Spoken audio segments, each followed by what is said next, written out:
Bulletin में खुशामदीद। आगाज़ में आपको बताएं कि मुल्क में बढ़ती हुई महंगाई और सियासी दर्जा हरारत। वज़ीर आज़म इमरान खान का कौम से खिताब मुतवक्के है। वज़ीर आज़म आलमी महंगाई के असरात पर कौम से बात करेंगे। वज़ीर आज़म इमरान खान मुल्क की मजमूई सूरत हाल कौम के सामने रखेंगे। कल खिताब से पहले मुआशी टीम का मशावरती इजलास भी बुला लिया। पेट्रोल की कीमतों में इजाफे के मुआशी तौर पर असरात का भी जायज़ा लिया जाएगा। तो ऐसे में वज़ीर आज़म इमरान खान अहम खिताब करेंगे। मुल्क में बढ़ती महंगाई और सियासी दर्जा हरारत पर बात करेंगे। वज़ीर आज़म आलमी महंगाई के असरात पर कौम से बात करेंगे। वज़ीर आज़म इमरान खान मुल्क की मजमूई सूरत हाल कौम के सामने रखेंगे। कल खिताब से पहले मुआशी टीम का मशावरती इजलास भी बुलाया गया है। पेट्रोल की कीमतों में इजाफे के मुआशी तौर पर असरात का जायजा लिया जाएगा। असद उमर ने बता दिया, वज़ीर आज़म पीर को खिताब करेंगे। इस्लामाबाद में खिताब करते हुए कहा कि इस वक्त दुनिया में महंगाई की लहर है। 5 बजे रूस से वापस पहुंचे, दोपहर को दोबारा मीटिंग शुरू हो चुकी थी। हफ्ते को काम हो रहा है, इतवार को काम हो रहा है। पीर का इंतजार करना, वजीर आजम के खिताब का इंतजार करना।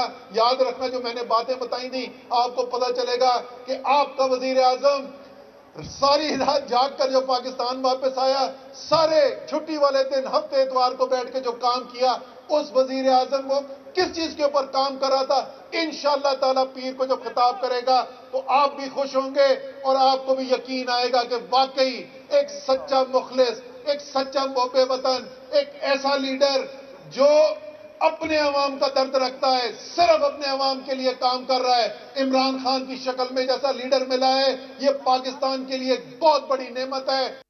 इमरान खान मुस्ताफ़ी हो जाएं, एहतजाज और अदम एतमाद की ज़रूरत नहीं पड़ेगी। चेयरमैन पाकिस्तान पीपल्स पार्टी बिलावल भुट्टो जरदारी ने अवामी मार्च से पहले वज़ीर आज़म इमरान खान पर तनकीद के तीर चला दिए। कहा, इमरान खान को हटाना है, पाकिस्तान बचाना है।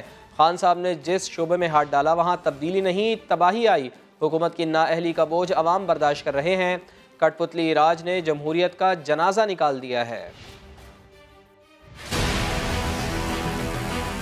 इमरान को हटाना है, पाकिस्तान को बचाना है। अगर वो जल्द से जल्द इस्तीफ़ा दें तो ना हमारा एहतजाज का ज़रूरत पड़ेगा, ना ही हमारा अदम एतमाद का ज़रूरत पड़ेगा। 3 साल की कठपुतली राज के बाद पाकिस्तान में जमहूरियत का जनाजा निकाला गया है। हर शोबे जहां खान साहब ने हाथ डाला है वहां तब्दीली नहीं तबाही फैला है, तबाही फैला है। खान साहब का हर वादा धोखा निकला है, झूठा निकला है। हर मौके पे यू टर्न लिया है। इस सिलेक्टेड का एतमाद अवाम से तो उठ गया। अब पार्लियामान में सिलेक्टेड वज़ीर आज़म के खिलाफ अदम एतमाद ले आना चाहिए। हम सिर्फ इतना चाहते हैं कि हमारा फिल फॉर साफ और शफाफ इलेक्शंस हो। जो भी इंटरम सेटअप लाया जाएगा खान साहब के हटाने के बाद, उनका महदूद जिम्मेदारी होगा कि उनको साफ और शफाफ इलेक्शंस करवाना पड़ेगा। अपोजिशन लीडर शहबाज शरीफ ने तहरीक अदम एतमाद के ढोल का पोल मीडिया के सामने खोल दिया। बोले, काम जारी है, अपोजिशन अभी तैयार नहीं, जैसे ही तैयारी मुकम्मल होगी सबसे पहले मीडिया को बताया जाएगा। इस वक्त सूरत हाल ये है कि पाकिस्तान के 22 करोड़ अवाम वो हाथ उठाकर आसमानों की तरफ वो दस्त बदुआ है कि ऐ खुदा कब इस बदतरीन फासिस्ट करप्ट नाअहल हुकूमत से जान छूटेगी। और अपोजिशन चाहती है हुकूमत को फौरन गिरा दे, तो फिर गिराती क्यों नहीं? शहबाज शरीफ ने सवाल का जवाब दे दिया। वोट ऑफ नो कॉन्फिडेंस का असूली फैसला पीडीएम ने किया है और जो ही हमारी तैयारी मुकम्मल होगी आपको इंशाल्लाह सबसे पहले इत्तला दी जाएगी। धड़ाधड़ मुलाकातें हो रही हैं। अदम एतमाद की तहरीक कब लाएंगे, कोई तारीख ही बता दें। कोई वली नहीं हूँ कि मैं आपको आज तारीख बता दूँ। अख्तर मेंगल को तो तब्दीली के नाम से ही चिढ़ हो गई है। तब्दीली के नाम से अब हमें चिढ़ आ गई है। अब तो मैं ये कहूँगा कि उस बला से किस तरह छुटकारा हासिल किया जाए तो ये लफ्ज़ है। 8-9 मिनट की इस प्रेस कॉन्फ्रेंस में इधर उधर की बातें भी हुई, लेकिन बॉटम लाइन ये थी कि अपोजिशन अदम एतमाद की तहरीक लाने के लिए अभी तैयार नहीं। लाहौर में चेयरमैन सेनेट और हुकूमती इत्तेहादी चौधरी बरादरान की अहम बैठक हुई है। चेयरमैन सेनेट का कहना था कि हुकूमत के 5 साल पूरे होने चाहिए। चेयरमैन सेनेट का कहना था कि आपके आसिफ अली जरदारी और मौलाना फजलुर रहमान से ताल्लुकात हैं, जिस पर चौधरी परवेज़ इलाही का कहना था कि हम ताल्लुकात निभाते हैं। चेयरमैन सेनेट ने पूछा, ताल्लुकात निभाएंगे किसके साथ? सादिक संजरानी के सवाल पर कहकहा लगा। चौधरी बरादरान का कहना था कि हम चाहते हैं कि हर हुकूमत आईनी मुद्दत पूरी करे। चौधरी बरादरान ने सादिक संजरानी को अपने तहफ़्फ़ुज़ात से भी आगाह किया। तर्जुमान पंजाब हुकूमत हसन खावर का कहना है कि तहरीक अदम एतमाद में अपोजिशन के नंबर पूरे नहीं हुए। अगर इनके नंबर पूरे हैं तो शौक से मैदान में आ जाएं। अपोजिशन वाले इमरान खान की दुश्मनी में एक हो गए हैं। जब ये अकेले करतब दिखाकर थक गए हैं तो सब उल्टे होकर घंटों मीटिंग्स कर रहे हैं।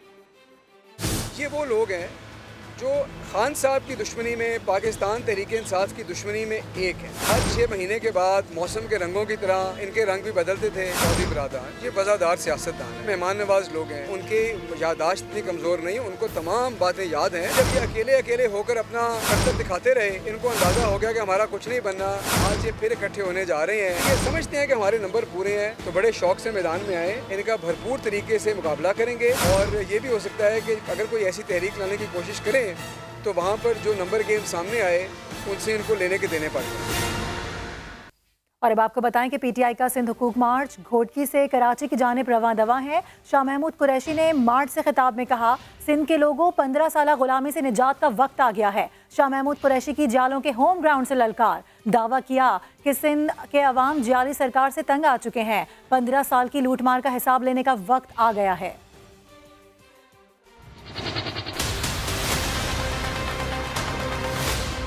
सिंध के बाशऊर और गयूर लोगों, वक्त आ गया है इस गुलामी से जिसमें आप पिछले 15 साल से पिस रहे हैं। आप इससे आजादी हासिल करें। सिंध के लोग तंग हैं, इस हुकूमत से तंग हैं। 15 साल सिंध के हकूक पर टाका डाला गया है, इंशाअल्लाह उसका अजाला करेंगे। बिलावल, सिंध के लोग पूछ रहे हैं, जवाब दो, हमारे हकूक का हिसाब दो। 15 साल की लूट मार का एहतसाब का वक्त आ गया है। सिंध के वासियों, तैयार हो, चलोगे? खान, सिंध तैयार है, सिंधी तैयार है। सिंधी आपके इस्तकबाल के लिए तैयार है। तहरीक पहले कहां लानी है, पंजाब या विफाक? फैसला अभी हुआ नहीं। खबर की तफसील कुछ ही देर बाद। पाकिस्तान तहरीक इंसाफ के सिंध हुकूक मार्च में वो तारीखी कंटेनर भी शामिल है जिस पर इमरान खान ने 126 दिन तक धरना दिया था।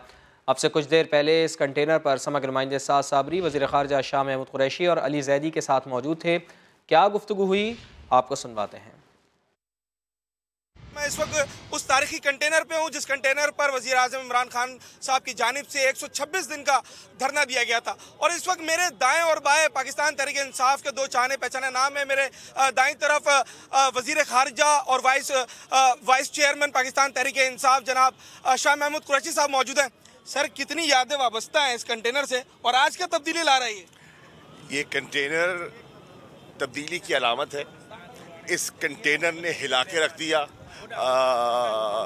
नून की हुकूमत को, और ये कंटेनर अब सिंध में आया है, दाखिल हो गया है और सिंध के इन हुक्मरानों को उलट के घर जाएगा। आज अवाम का जो आपके साथ सपोर्ट रहा उसको देखकर क्या आगे का देख रहे हैं फ्यूचर? मैं तो बहुत मुतमईन हूँ कि कमू शहीद में हज़ारों की तादाद में जो लोग बाहर निकले और जो इस्तेमाल किया, जो गर्मजोशी थी, वो काबिल दीद थी। और आप देख रहे हैं कि सिंध के लोग बड़ी देर से मुंतज़िर थे कि पीपल्स पार्टी से वो निजात चाहते थे। अली जैदी साहब हमारे पास मौजूद हैं, कराची से पूरा काफिला लेकर आए, सिपह सालार रहे। सर, क्या कहना चाहेंगे? देखें, पहले तो मैं इस कंटेनर के बारे में आपको बताना चाहता हूँ। इस कंटेनर ने 2014-15 में जब इमरान खान साहब इस पे थे तो पंजाब के बुत तोड़े। अब ये कंटेनर सिंध के फिरौनों को भी नेस्तो नाबूद करेगा इंशाअल्लाह। तहरीक इंसाफ इमरान खान की क़यादत में सिंध के लोगों को उम्मीद की किरण भी देगी, इनकी ज़िंदगी भी बदलेगी और सिंधियों को वो हक देगी जो सिंधियों का हक चोरी करके डाका डाला गया हुआ है। जी हाँ, बिल्कुल। पाकिस्तान तहरीक इंसाफ की क़यादत का ये कहना है कि ये जो लॉन्ग मार्च है ये सिंध की आवाम में शऊर बेदार करने के लिए निकाला गया है और आने वाले वक्त में सिंध के अंदर भी पाकिस्तान तहरीक इंसाफ हुकूमत बनाने जा रही है। जी। और अभी खबर यह है कि पीपल्स पार्टी के रहनुमा और सीनियर कानूनदान एतजाज़ एहसन ने इंकशाफ किया है कि तहरीक अदम एतमाद के मामले पर PDM अब भी मसाइल से दो चार है। एक जहन नहीं बना कि पहले पंजाब में तहरीक लाए या वफाक में। वो लाहौर में मीडिया से गुफ्तगू कर रहे थे। हमारे कुछ इख्तलाफात आप कह लें, कुछ मुख्तलिफ आ रहा है कि पंजाब में पहले आए कि मरकज़ में पहले आए। मसाइल दरपेश हैं, अभी वो पूरी तरह एक ज़हन तो नहीं बना है। वो PDM वाले उन्होंने पहले तो हमारी मशवरा ही नहीं माना। लाहौर में शाही किले में कमर्शियल शूटिंग के दौरान स्पोर्ट्स कार ड्रिफ्टिंग करती रही। वर्ल्ड सिटी अथॉरिटी का कहना है कि सिर्फ फोटो शूट की इजाज़त दी गई थी, ड्रिफ्टिंग की इजाज़त नहीं दी गई थी। बात करेंगे, आयशा आता हमारे साथ हैं, उनसे भी बात करेंगे। इस वक्त आपको दिखाएं कि लाहौर में शाही किले में कमर्शियल शूटिंग के दौरान स्पोर्ट्स कार ड्रिफ्टिंग करती रही। आयशा बताइए, किसी ने रोका नहीं इनको? जी बिल्कुल, शाही किला में आसार कदीमा के कवानीन की खुलम खुला खिलाफ वर्जी होती रही। शाही किला को एनर्जी ड्रिंक की शूटिंग के चक्कर में रेसिंग ट्रैक बना दिया गया है। समा ने वर्ल्ड हेरिटेज पैलेस पर रेसिंग के करतब करने वालों की फुटेज हासिल कर ली है। रेसिंग कार पूरे शाही किला में फराटे मारती रही। वर्ल्ड हेरिटेज साइट पर रेसिंग कार की शूटिंग वर्ल्ड सिटी अथॉरिटी की जो कारकर्दगी है या उनकी जो इंतजामिया है उनके ऊपर सवालिया निशान है। यहाँ पर किसी भी किस्म की कोई तकरीब करने पर या शोर शराबे पर वैसे ही पाबंदी आयद की गई है। लेकिन ये भी कहा जा रहा है कि कमिश्नर लाहौर जो है उन्होंने बाकायदा एक लेटर लिखा है वर्ल्ड सिटी इंतजामिया को और उस लेटर में कहा गया है कि कार को जो है यहाँ पर शूट करने की जो है वो इजाज़त दी जाए या वीडियो शूट की इजाज़त दी जाए। तो इसका मतलब यही है कि कमिश्नर लाहौर जो है वो ये काम करवा रहे हैं और वर्ल्ड सिटी अथॉरिटी वालों ने ये काम जो है वो करवाया। और एनी शाहिदीन के मुताबिक 45 मिनट तक ये कार जो है शाही किला में फराटे इसी तरह भरती रही, जबकि इंतजामिया जो थी वो खामोश तमाशाई बनी हुई। आप बता रही हैं कि कोई रोकने वाला इनको नहीं था, इजाज़त नहीं है कि यहाँ पर इस तरह से कार ड्रिफ्टिंग की जाए। शाही किले में कमर्शियल शूटिंग के दौरान ये सब कुछ होता रहा। आयशा, कोई नुकसान तो रिपोर्ट नहीं हुआ इससे?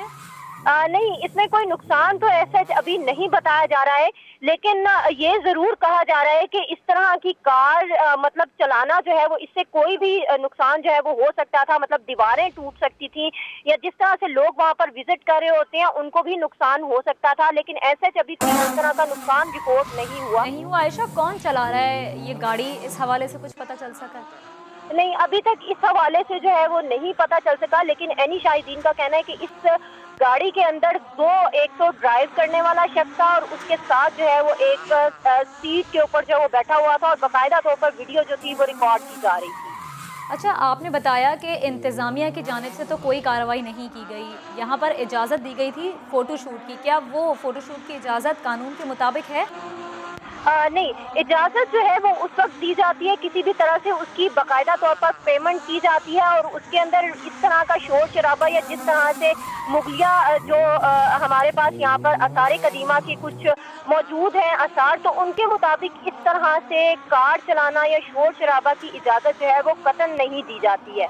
तो ये जो है वो अगर इजाज़त दी भी गई है तो इंतज़ामिया से जब हमारी बात हुई तो उनका यही मौक़िफ़ था कि यहाँ पर सिर्फ वीडियो रिकॉर्ड होगी, ना कि यहाँ पर फराटे भरती कारें जो है वो चलाई जाएंगी। लेकिन अब चूँकि ये चलाई जा रही है तो हमने इनको रोका है और वो रुक भी गए, लेकिन एनी शाहिदीन का कहना है कि इंतजामिया जो थी वो इस काम में मुलविस थी और बाकायदा तौर पर खामोश तमाशाई बनी हुई थी और 45 मिनट तक ये वीडियो जो है वो शूट होती रही है, लेकिन किसी ने इनको नहीं रोका। लेकिन सवालात और भी उठते हैं यहाँ पर कि गाड़ी जब ये अंदर लेकर आई गई तो क्या यहाँ पर कोई चौकीदार, कोई गार्ड मौजूद नहीं? क्या उन्हें नहीं बताया गया कि ये गाड़ी आप अंदर नहीं लेके आ सकते?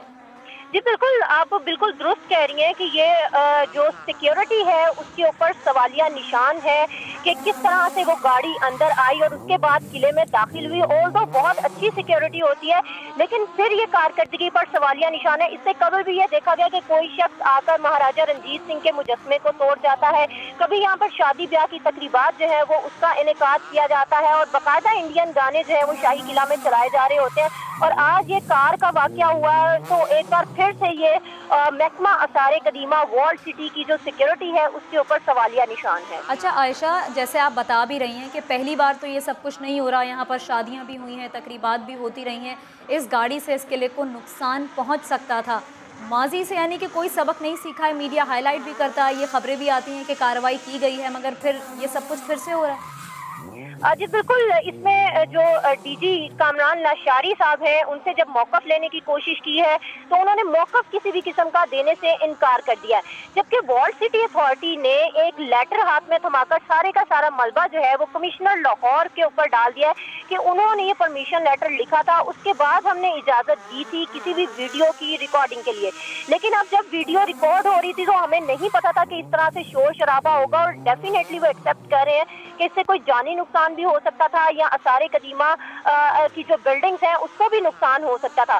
लेकिन उसके बावजूद उस गाड़ी को नहीं रोका गया, इंतजामिया वहाँ पे खड़ी होकर देखती रही। तो यकीनन ये जो है वो सिक्योरिटी के ऊपर सवालिया निशान है, और इसके लिए किसी भी किस्म का मौक़िफ़ देने के लिए वॉल सिटी अथॉरिटी जो है वो फिलहाल इनकारी है। उनका ये कहना है कि हम लोग तहकीकात कर रहे हैं, हमारे से इजाज़त नहीं ली गई कि इस तरह से गाड़ी जो है वो फराटे बढ़ेगी, तो जैसे ही तहकीकात कंप्लीट होंगी उसके बाद वो यकीनन मीडिया पर मौक़िफ़ भी देंगे। ठीक है, साथ ही रहिएगा आयशा साहब, बहुत अहम मामला है ये, लाहौर का शाही किला है, ये कोई आम शारा नहीं है जहाँ पर ये कार की ड्रिफ्टिंग हो रही है। आप ज़रा नाज़रीन देखिए कि किस तरह से यहाँ पर कमर्शियल शूट की पहले इजाज़त दी गई और क्या कुछ होता रहा, खुद ही देखिएगा।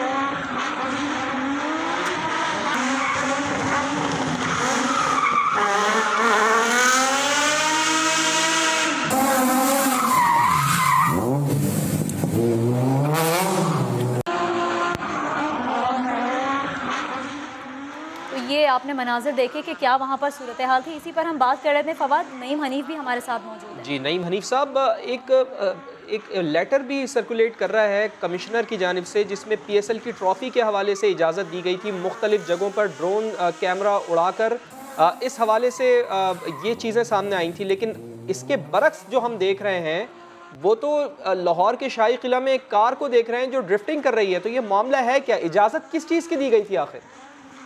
देखिए, ये PCB ने इजाजत मांगी थी जो है वो वॉल सिटी से, और डीजी जो वॉल सिटी है कामरान लाशारी हैं, और कामरान लाशारी साहब की जो बतौर डीजी तैनाती है वॉल सिटी में वो कोर्ट में चैलेंज हुई है। इस वक्त ये मामला अदालत में चल रहा है, और शायद उनके इसी किस्म के फैसलों की वजह से उनको जो है नाअहल करवाने के लिए अदालत में केस चल रहा है कि वो डीजी वॉल सिटी की तैनाती उनकी जो है वो मेरिट पर नहीं हुई। अब आ जाते हैं इस बात पर कि आसार कदीमा जो है उसके जो SOPs हैं, जो कवानीन हैं, हर चीज इस तरह की एक्टिविटीज और इस तरह फराटे भरती हुई कारें और इस तरह रेसिंग कारें कभी भी शाही किला के अंदर दाखिल नहीं हो सकती। अच्छा तो फिर नईम हनीफ साहब, सवाल तो यहाँ पर ये भी उठता है ना कि बताया गया ट्रॉफी की शूट के लिए, लेकिन जो शूट असल में की गई है वो कार ड्रिफ्टिंग की हो रही है, फिर ऐसा लगता है क्या आपको? जी बिल्कुल, जो परमिशन मांगी गई, जो लेटर हमारे पास मौजूद है, जो स्क्रीन पर आपने दिखाया थी, इस लेटर पर भी सिर्फ फोटो शूट के लिए, फोटो शूट और वीडियोग्राफी में बड़ा फर्क होता है। जी। ये सिर्फ और सिर्फ एक फोटो शूट था जिसमें खड़ी हुई गाड़ी को शूट करना जो था उसकी परमिशन मांगी गई, मगर जब परमिशन मिल गई तो उसके बाद ये जो 5 से 10 मिनट का शूट था, ये तकरीबन 45 मिनट तक, पौन घंटा तक वहाँ पे जो है ना वो गाड़ी फराटे भरती रही। 45 मिनट मतलब ये तो बहुत लंबा टाइम है। कमिश्नर ने कोई एक्शन नहीं लिया, उनसे क्यों गलत बयानी की गई? देखिए, ये कमिश्नर, मैं तो समझता हूँ कि ये कमिश्नर साहब जो हैं उनको भी इस पे जवाबदेह होना चाहिए, और डीजी वॉल सिटी जो है कामरान लाशारी, उन्होंने किस तरह से इजाजत दे दी, और उनकी अपनी जो वहाँ पे किला की सिक्योरिटी है, जो किला के मुंतजमीन है, वो उस वक्त कहाँ थे जब ये सब हो रहा था, उन्होंने इसको क्यों नहीं रोका? ये बहुत से सवाल हैं और यकीनन इस पर कार्रवाई होगी। अच्छा, लेकिन नईम हनीफ साहब, पुलिस यहाँ पर मौजूद है, वो अपनी आंखों से यहाँ पर देख रही है, तो जाहिर है जब एक खिलाफ वर्जी हो रही है तो पुलिस भी तो रोक सकती थी ना यहाँ पर इन लोगों को। देखिए, पुलिस की डोमेन नहीं है। वो जो चंद एक सब इंस्पेक्टर के साथ चंद जो गार्ड खड़े हैं, उनको यकीनन जो है आसार कदीमा के कवानीन और इस शाही किला की अहमियत और इसकी जो रवायात है उसका बिल्कुल भी अंदाजा नहीं हो सकता उस तरह से, जिस तरह से जो मुंतजमीन है वॉल सिटी के, जो मुंतजमीन है शाही किला के और जो कमिश्नर लाहौर हैं, उनको इस बात का अदराक होना चाहिए था कि वो किस तरह के शूट की परमिशन दे रहे हैं और कितने पैसे जो है इससे हासिल कर लिए गए होंगे। चंद हजार के इवज ये परमिशन दी गई होगी, वो भी हम प्रोवाइड करेंगे बहुत जल्द कि कितने हजार के इवज ये परमिशन दी गई। इतने थोड़े पैसों के लिए आप एक हमारे जो आसार कदीमा का जो हेरिटेज है उसकी तबाही और बर्बादी का बाइस बन रहे हैं। ठीक है, नईम हनीफ साहब साथ ही रहिएगा। Kamran Lashari DG walled city भी हमारे साथ मौजूद है। कामरान लाशारी साहब, ये हो क्या रहा है आखिर शाही किला में? इजाज़त आपने दी थी क्या इसकी कार ड्रिफ्टिंग की? देखिए जी, we have been caught by total surprise. हमसे जो इजाज़त दी गई by commissioner office and the PCB, हमने गुड फेथ में विदाउट चार्जिंग नहीं की। हमने तो फैसिलिटेट किया कि उनकी कोई ट्रॉफी लिफ्टिंग की कोई मीडिया की कुछ चीज हो रही है। हमें तो कार ड्रिफ्टिंग का ना कभी समझ है, ना पता है, ना कि कभी ये लफ्ज सुना था। वो तो जो मौके पर एकदम देखा हमारी टीम ने कि जी ये इस तरह का धुआं, शोर शराबा, स्क्रीचिंग है, तो उसी वक्त उसको रोक दिया गया। और 2 दिन के 45 मिनट तक होती रही है ये। जी मैंने कहा, आप कह रहे हैं ना कि उसी वक्त रोक लिया गया, तो ये तो 45 मिनट तक होती रही है ड्रिफ्टिंग यहाँ पे। जी, जो ही वो चीज जो थी सामने आई तो उस वक्त फिर हमारी टीम ने उसको रोक लिया। उसके बाद 2 दिन के लिए इजाजत मांगी हुई थी। आज का दिन भी it was supposed to be held, लेकिन हमने इसीलिए आज बिल्कुल उनको अंदर घुसने भी नहीं दिया, आने नहीं दिया, वरना वो देवर इंसिस्टेंट के लिए हमारा आज का भी शूट रहता है। अच्छा, कौन जिम्मेदार है सर इसका? इतनी ये हेरिटेज साइट है, इतनी सेंसिटिव जगह है, यहाँ पर ये चीजें हो रही है, इसका जिम्मेदार कौन है? PCB is the one who got the sponsorship, और उन्होंने आगे कमिश्नर ऑफिस को लिखा, जिन्होंने हमें लिखा, लेकिन the whole programme originated from PCB, और उनको चाहिए था कि हमारे सामने बताते कि जी इस तरीके से गाड़ियां मूव करेंगी, ये होगा वो होगा, फिर हम उसको इजाजत देते या ना देते। लेकिन we were caught by surprise. हमने तो कहा भी हमारे PCB मुल्क की इस वक्त इतने बड़े काम कर रहे हैं, तो उनको जो है हम फैसिलिटेट कर देते हैं। कामरान लाशारी साहब, आपकी जिम्मेदारी है यहाँ पर। आप ये बताएं कि कमिश्नर ऑफिस ने अगर आपको लिखा है, तो आपने जब यहाँ पर ये सारी चीज़ें हो रही हैं, कार की ड्रिफ्टिंग हो रही है, तो कोई आपने पूछगछ की उनसे, कोई जिम्मेदारी लेने की कोशिश की आपने कि उनसे पूछते आप कि ये आप क्या कर रहे हैं यहाँ पे? तो मैंने कमिश्नर ऑफिस को कंप्लेंट कर दी है, और आप जरा अपनी आवाज थोड़ी देर नीचे रखिए, ठीक है? नीचे आवाज रखने की बात नहीं है सर, मैं सवाल पूछ रहा हूँ आपसे। सवाल पूछना मेरा हक है, जवाब देना आपका हक है। आप जवाब दें सर। आप मुझे नहीं बताएं कि मैंने कैसे अपनी आवाज ऊंची रखनी है, नीचे रखनी है। नहीं, अगर आप इस तरह बात करेंगे मैं आपसे बात नहीं करूंगा, ठीक है? लेकिन ये है कि आपने PCB से जवाबदेही की है सर? जी, आपने PCB से जवाबदेही की है? जी बिल्कुल कर रहे हैं। अच्छा सर, एक तासुर ये ऐसा आ रहा है कि सब लोगों को इल्म था कि यहाँ पर जो मैं ये लफ्ज़ इस्तेमाल कर रही हूँ तासुर, क्योंकि किसी ने नहीं रोका। 10 मिनट का कह के 45 मिनट तो मतलब बहुत होते हैं ना। जी जी। तो क्या सबके इल्म में था कि ये होना है? ऐसा लग रहा है कि सब जानते थे, किसी ने रोका भी नहीं। मैं आपको बता रहा हूँ, हमारे ख्वाबों में भी नहीं है कि ये क्या चीज़ होती है। कार ड्रिफ्टिंग का आपको पता था, ये किसी को पता है हमारे मुल्क में कभी होती है? तो ये जो है this was totally taken by surprise. और जो ही एक चीज हुई, उसको जितना भी टाइम लगा होगा, मैं ये नहीं कह सकता कि वो उसको 10 मिनट लगे हैं या 20 मिनट लगे हैं या 40 लगे हैं, लेकिन उसको उसी वक्त रोक लिया गया। और दूसरे दिन के लिए भी उनकी जो ऑन रिकॉर्ड है, वो तो लेटर हमारे पास है, उन्होंने 2 दिन की इजाजत मांगी हुई थी, दूसरे रोज के लिए उनको बिल्कुल ठीक है। कामरान लाशारी साहब, ये जो गुफ्तगू आप कर रहे हैं, आप कह रहे हैं कि फौरन रोक लिया गया, तो फौरी नहीं रोका गया था, और ये बड़ी सेंसिटिव ये चीज़ है, आप लोगों के इल्म में होना चाहिए था। ड्रिफ्टिंग क्या है आप कह रहे हैं कि आपको यही नहीं पता। बहुत शुक्रिया आपका कि आपने वक्त दिया।